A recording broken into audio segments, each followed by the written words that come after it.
Baby, away tayo. O ano anak, puro bebe time na lang? Di ba may exam ka pa bukas? Opo, Nay. Try mo kaya mag-review para di ka puro bagsak. Diyos ko. Sige, Nay. Challenge accepted. Makaka-perfect ako sa exam bukas. Sino nagsabing hindi ko kaya mag-review? Baka Scarlett to. Ba't tumatawag na to? Oh, bakit, Bes? Nag-review ako. May bago akong chika. Importante ba yan? Importante. So, eto na nga. Go, Te! Spill the tea! Ano nangyari? 1 hour later. O siya, sige na, Te. Magre-review na talaga ako. Storbo. Saan na ba ako? X, Y... Hala, break na sila. Ano nangyari? 1 hour later. Mag-review na nga ako.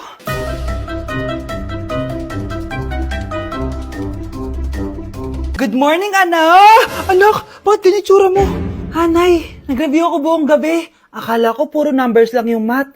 Bakit may X and Y? Di bale, anak, gamitin mo tong Radiance Glow Pure Blossom Elixirs ng YOU. Meron tong toner essence at illuminating serum. Ano naman yun, Nay? Ano to? Nakaka-bright, repair, at protecto ng skin. At di lang yun, anak. Nakaka-reduce to ng oiliness at ng skin texture. Suitable to for all skin types, kaya gamitin mo to para fresh ka bago ka mag-exam. Ay, ang fresh nga. Glass skin, no? Super lightweight at super dali lang pala i-apply nito, Nay. Go na, anak. Islay mo na yung exam mo. Good morning, class. Ready na ba kayo mag-exam? Sure nang makaka-perfect ako kasi nag-review ako. First question. Kung 5 ang kinain na pizza ni Maria at 2 ang sapatos ni Cardo, gaano kalayong Earth sa black hole?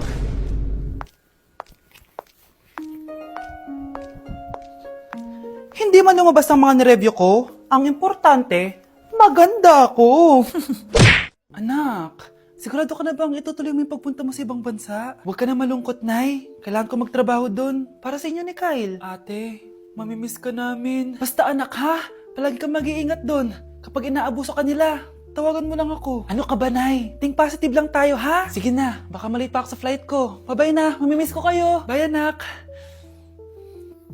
Nay, tumatawag si ate. Talaga? Hello, anak. Kamusta ka na? Nay, nakuha ko na sweldo ko. Nagpadala pala ako sa inyo, ha? Kumain kayo sa labas. Salamat sa binigay mo, anak, ha? Okay ka lang ba? Kapag may problema ka, tumawag ka lang, ha? Opo, Nay. Mababait yung mga amo ko. Huwag kang mag-alala. Nay, may pinadala si ate, oh. Nakamaleta pa. Surprise, Nay! Mga damit at sapatos yan para sa inyo. Siyempre, may chocolate din. Naku, anak, nag-abala ka pa. Pero salamat, ha? Sana inipon mo na lang yung pinanggas mo dito. Okay lang, Nay. Tinaasan nga nila yung sweldo ko kasi magaling daw ako maglinis ng bahay. Sige, anak. Galingan mo palalo, ha? Wow, ang daming laman! Bakit di sumasagot si Scarlett? Baka busy. Anak, tumawag na ba ate mo? Ilang araw na siyang di tumatawag ah. Nay, may tumatawag. Ay, salamat sa Diyos, tumawag na. Hello anak. Nay, may pinadala ulit sa ate. Ang bigat. Ano? Anong nawawala? Ano kaya naman nito? Hello? Hello?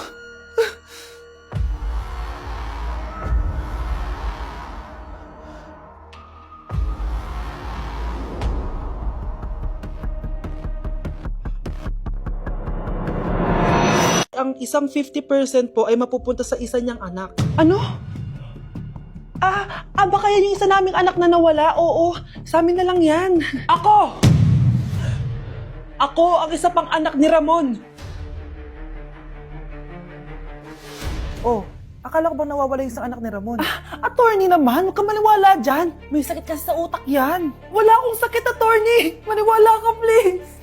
Kailangan ko pa ng sapat na ebidensya para maniwala ako sa'yo.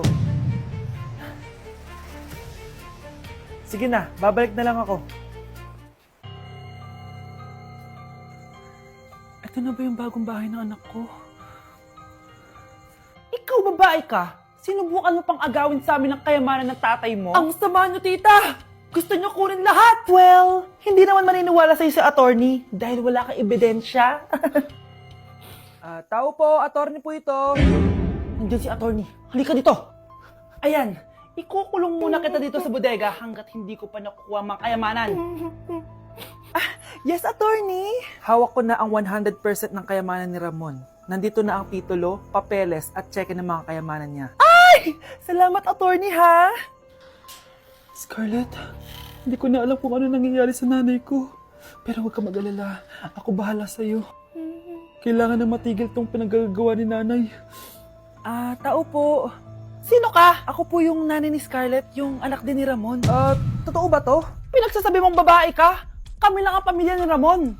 Attorney, huwag ka magpaniwala dyan. Peke yan. Hindi to peke. Pwede mo ipacheck to sa attorney. Kaya ilabas mo na siya. Kinulong po ni nanay si Scarlett sa bodega. Ha? Anak?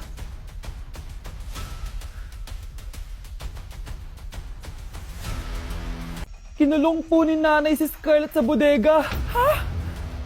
Anak? Anak? Walang iya talaga yung tita mo. Anak, sorry kung ngayon na ako nagpakita.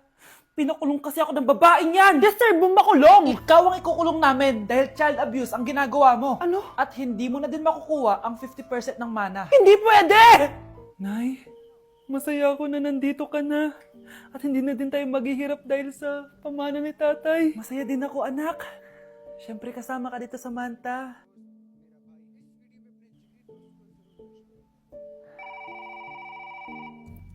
Ano ba? Bakit tawag ka ng tawag, ha? Oo, wala silang kaalam-alam.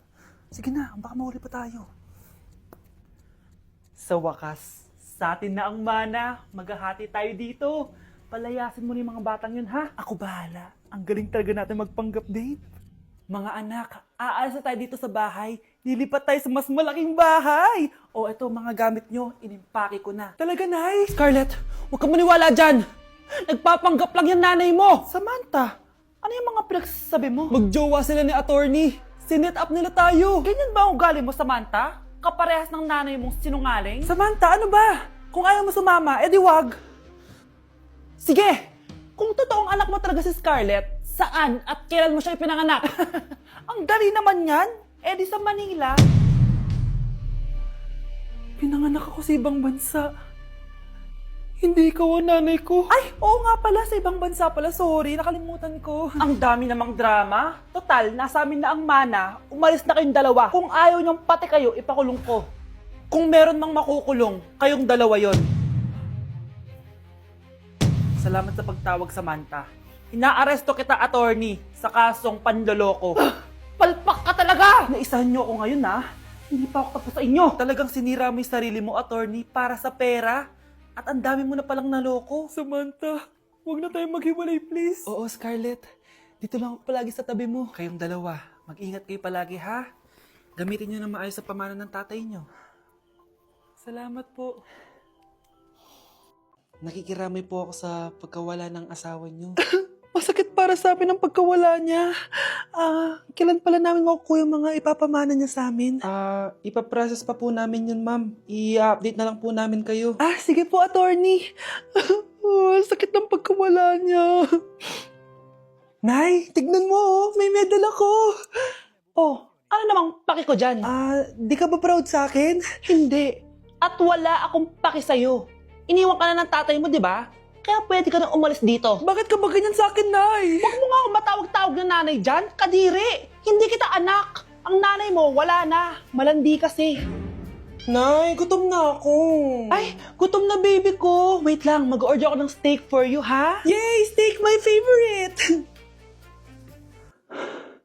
Ampun lang pala ako. Nasaan na yung totoo ko, nanay?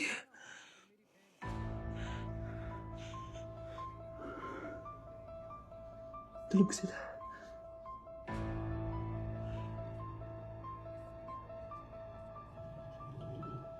Nasaan na yun? Ito ba si nanay? Ay! Sino ito tumatawag na to?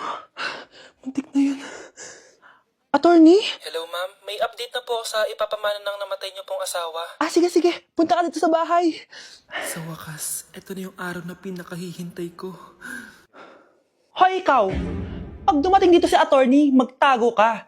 Hindi niya pwede malaman na may isa pang anak ang asawa ko. Sige po. Ma'am, nakuha na po namin yung last will and testament ng asawa niyo.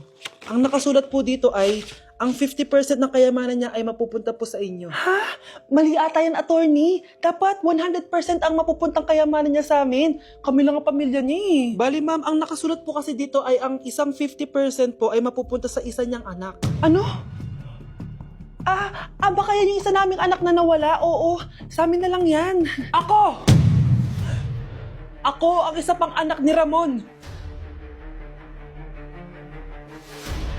Anak! Umagang-umaga, cellphone agad hawak mo? Tignan mo ito napanood ko. Huwag mag-cellphone agad pagkagising mo sa umaga kasi pinapataas mo lang ang stress levels mo. Ano ba naman yan, Nay? Oh, doktor na may sabi ha? Tigilan mo na yan. Maniniwala pala tayo sa doktor. Sige. Grabe, ang init. Paniligo na nga ako. Nay, may napanood ako, oh. Kung may nagsabi sa'yo na dapat kang maligo araw-araw, isang malaking kasinungalingan yan. Oh, sabi ng doktor, Nay, bawal daw maligo araw-araw. Ba't ka naliligo? Oh, sige, din ako maliligo. Kung akala mong healthy ang mga prutas, pakinggan mo tong sasabihin ko. Oh, Nay, nagsalita na yung doktor, ha? Huwag ka na kumagat dyan. Pati ba naman prutas? Ay, magmamatcha na lang ako. Kung akala mong healthy ang mga matcha, pakinggan mo tong sasabihin ko. Hala, sabi ng doktor, hindi daw healthy yung matcha, Nay. Huwag mo na inumin yan, ha? Pati matcha bawal. Sinisira mo ang utak mo sa paggamit ng mga betchin. Oh, Nay, sabi ng doktor, sinisira mo daw utak mo. Huwag ka na maglagay niyan. Tama na! Oo na, lahat ng ginagawa ko masama sa akin. O sige na, titigil na ako. Basta mag-cellphone na ako, ha. Sige na, mag-cellphone ka na. Pero huwag ka magpupuyat, ha. Masama pa rin yon. Malaking kasinungalingan yung sinasabi nilang bawal ka magpuyat. Anong sabi mo, Nay? Sabi ng doktor, pwede naman eh. Bye!